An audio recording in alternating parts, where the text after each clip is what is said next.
Ooh, that's a joke. Hey, have you got, what is it? Oh, I'm sorry. I'm getting too old. I just can't remember everything all the time. Job application? I'd work for you. So if you need someone in New England, I happen to be in the hub of the globalist vacation land, sitting out here on the vineyard. So, yeah, let's put all that aside. I'm sorry. What we're talking about is deep. What we're talking about is vast. What we're talking about can be overcome through our positivity, through our prayers. And I thank you for what you did earlier. I hope to get through to you. I'm thrilled with Rob D. The nightly thing has been a wonderful situation. Personally, I haven't been able to fulfill, if you see anything of my attempts with your systems to infuse them. It hasn't been easy, you know. We're in 3 years of depression. So there's like 10,000 things we can talk about. You are so much more an expert than most, if not all of us. I can't really say anything at this second. All right. Well, Honor, good to hear from you. No, Honor, I hear what you're saying. I understand. It's just it is massive what we're facing. Michael in Florida, you're on the air. Go ahead. Okay, it's Michelle, and I have a quick question about if we had an EMP or a solar flare, what would that do to our, if you had a solar generator, or would it hurt the batteries or the solar panels themselves? And if so, what could we use for some kind of a power source? A solar flare would not touch them. A solar flare would not affect your local renewable energy system. An EMP may well cook parts of your solar system, probably not your solar panels themselves, but quite likely it would screw up your inverter, your power inverter. So what you can do is store some spare critical parts like the power inverter, the electronic controllers that are digitally processed inside in a steel enclosure, like wrap them in a garbage bag, put aluminum foil around them. It's called a double Faraday cage. And then put another garbage bag around it, and then put it inside of, say, a galvanized garbage can. And you can store any spare critical parts like a backup shortwave radio, a backup solar inverter, things like that, to protect against EMP. Now, again, solar storm does not really do that. Sure. But it's good to have two of critical parts anyways, in case society collapses. You've got backups. Certainly. You know, in case of long-term collapse, I mean, you won't be able to go out and buy this stuff because it depends on high-technology factories to make it. So you're totally correct. Any kind of spares you can have will be valuable for yourself as well as for trade and barter in a collapse-type situation. Michelle, anything else? Yeah, the batteries themselves will be fine, though, right, you're saying?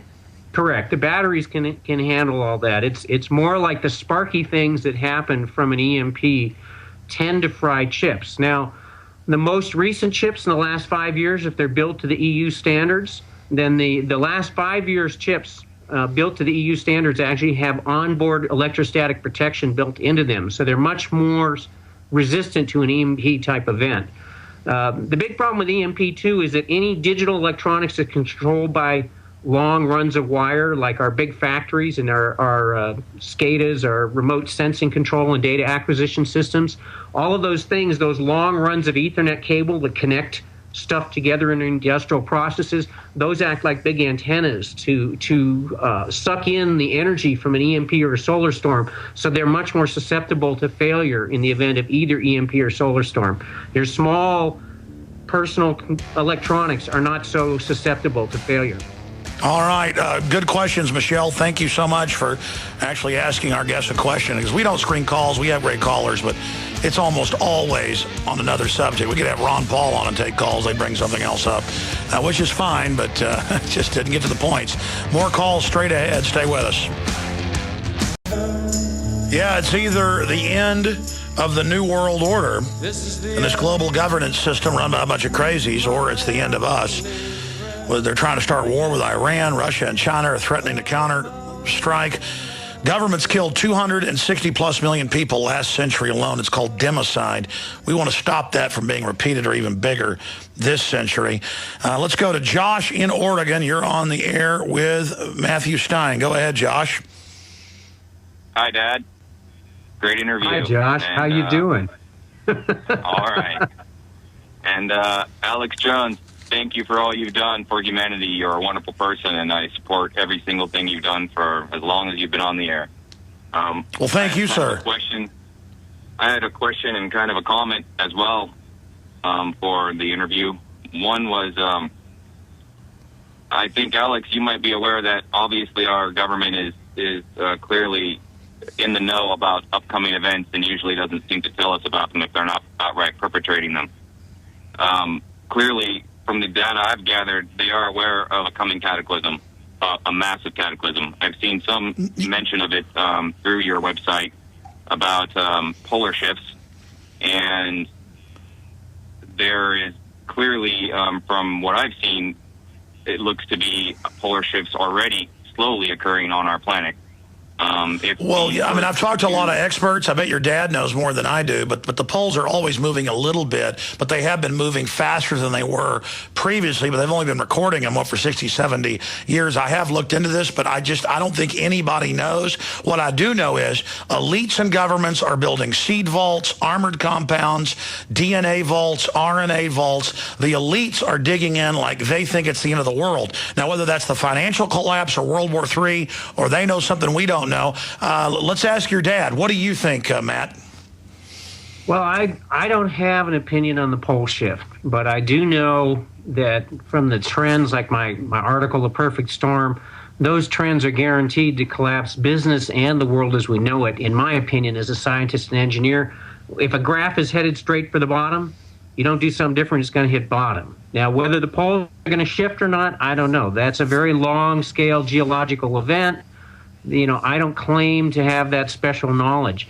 I do claim that I was shown in a vision in 1997 and directed to write a book to help people be more sustainable and self-reliant and handle the collapse of society and high technology as we know it. But I was not privy to the knowledge of exactly what was fomenting that problem, that issue, that big collapse. I wasn't given that. A friend of mine is an ex-military guy, uses a good saying. He says God works on a need-to-know basis, because he was crying and wondering why his life had fallen apart and praying to God, like, why didn't you tell me and show me? And he said, well, I saved you from a crazy wife, but, not in the way you appreciate it. And it's like, okay, I get the information I need to know, but not what I want to know. And I've been shown this collapse coming long before most people were aware of it. And but I haven't been shown exactly what causes it. I don't have that information and don't claim to know it. Yeah, well, a lot of people talk about just information. I mean, a lot of it you could say, too, is the subconscious mind is hundreds of times more powerful than the conscious mind. And I agree. And it basically can come, I mean, that's like women's intuition or whatever. I'm not trying to say, what happened to you. All I know is, the issue I just raised, the elites are digging in like I've never seen them before. And that's probably just the economic collapse and the warfare stuff, the resource wars. It could well be. I mean, I think the writing's on the wall, and they've got the money, so they're dealing with it. All right, we're going to come right back with our guest and more of your phone calls. Anything else, Josh, from Oregon? Yeah, I was just going to say, if they were aware of such an event, it could cause worldwide massive earthquakes, which would eliminate the majority of the nuclear plants on the New Madrid fault line, which would indeed cause a cataclysm due to the earthquake much larger than You're right. You're right. Thank you for listening. I am on the road, and tomorrow I'll talk about my experiences talking to 700-plus listeners at the Capacity Crowd in Dallas. I'll be in Orlando this upcoming Sunday. Looks like it's going to sell out as well, so you need to get your tickets at Infowars.com/events. You notice I've been a bit more subdued today than usual. That's because I was sick yesterday and this morning. I hadn't had any kind of stomach thing or illness in about 3 years, but I am back in the saddle today, ladies and gentlemen. I want to thank Mike Adams for doing the show yesterday. We just talked to Josh, who got in on the show, son of our guest, Matt Stein. We're having to hurry up now here at the end. Kim in New York, quick question or comment for our guest. Yes, I have a question for Matt. There was a program on Discovery Channel, Perfect Disaster Solar Storm, where they showed the scenario of possibly just powering down the entire grid in a particular region, and they said if they did that, when it hit, it wouldn't affect it. I mean, is that a possible solution? Would they have enough warning, and would that be feasible? It is possible. They do have satellites that watch the sun. Problem is that it's like building, a huge amount of money lost to power it down, and extremely difficult to get the grid going again once it's lost power. So the chances that they'll coordinate it successfully and make that happen are pretty slim. And it's not something that they can practice because, like I said, it's so expensive, and it'll cause grid collapse and widespread economic problems all over the country to do that. So, yeah, a couple trees knocked out half the East Coast. You got it. And trees in Oregon in 97, they had sagging power lines on a hot day, and when all the AC conditioners are running, knocked it out from 2 provinces in Canada all the way to Mexico, and wiped out for much of a day. And, it was 105 degrees. My brother and sister-in-law were driving down the Central Valley and couldn't get a drink, couldn't fill their tank up with gas, couldn't buy a Coke, could do nothing. And that was from trees. Anybody who's been in New York or London or L.A., and looking out your hotel window at the millions of people, if that doesn't creep you out, and if your instincts don't tell you this is dangerous as you know what, something's wrong with you. These mega cities, especially if they collapse, look out. Good question, Kim. Anything else? Okay, she's gone. Thank you, Kim. John in Wisconsin, you're on the air with our guest. Almost out of time. Go ahead. Well, Alex and Matt, thanks for covering this. And you spoke of, each of you actually today has spoke of having a vision. And I have this happen to me probably once every 2 weeks, whether it's NDAA or the new flu strains that they're concocting here in Madison, Wisconsin. And I think it's very important for people to pay attention to those. Turn off your TV at night. Your regular network TV, and read an article on Infowars.com or watch something on the YouTube channel for Alex Jones Show. And kudos to having the best guest in independent talk radio. My question is, now I think I heard it here on the show, that the Pentagon is hiring for people with psychic abilities, and and in that vein, and talking about the coronal mass ejections, I was listening to an interview with Major Ed Dames, I think his name was, the most prominent, well, we all know who he is, and he was speaking about his thinking, feeling, and having almost the exact same impressions that you have had, and he's talking about all these nations being across oceans and going to war, and on the brink of World War III, and then everyone has to retreat back to their home countries, and all he could pick up was everyone's looking up at the sky. Do you have any comments on that? I haven't seen it directly, but I have heard the remote viewers have seen a lot of stuff coming from space. I mean, there's people talking about Nibiru. I have been quite skeptical about that. But as far as solar flares, causing mass problems throughout the world, I think that that's a guaranteed given that that's going to happen. Just a matter of when. All right. We got to end it right there. Thank you so much, Matt Stein. Books available at Infowars.com.